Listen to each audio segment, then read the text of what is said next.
Ballerinas, it's Miss Hannah from Stardust. Thank you for joining me for a story today.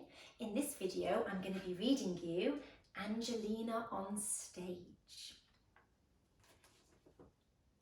Angelina's cousin Henry liked to go to her ballet lessons at Miss Lily's and join in the dancing.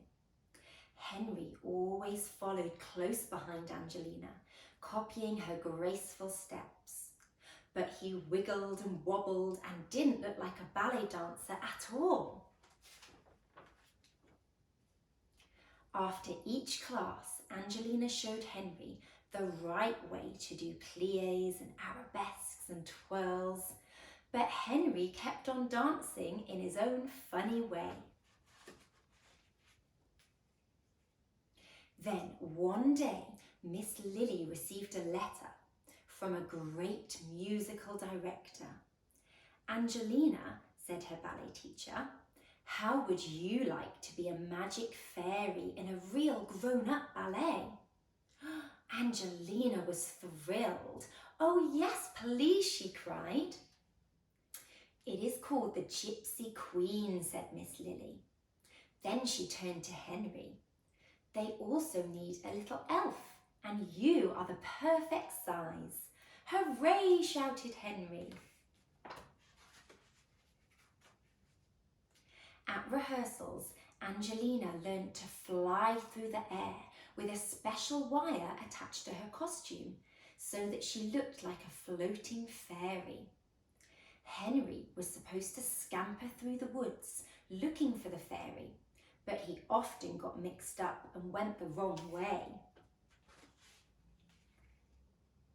All the actors and actresses adored Henry, and during the breaks, the lovely Madame Zizi gave him little treats in her dressing room.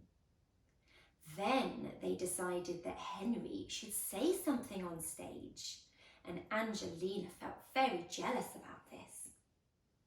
Everyone cheered when Henry came on stage, and he said in his little squeaky voice, "There goes my friend, the magic fairy."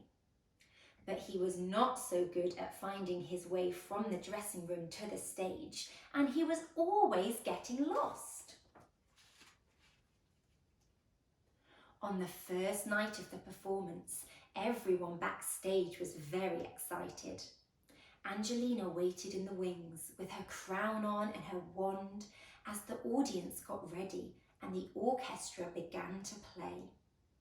Madame Zizi glanced around and said, "Oh dear, where's my little elf?" Angelina ran through the corridors looking for Henry. She bumped into him as he was running the wrong way down the hall. "I got lost again," Henry sobbed. Angelina grabbed his hand and raced back to the stage. Angelina had her special wire fastened just in time. She soared over the trees, waving her magic wand as Henry jumped out from the wings and skipped through the woods to the front of the stage. Henry turned and saw the theatre filled with lights and a sea of strange faces. And he couldn't open his mouth. He just stared at the audience. For a moment, nothing happened.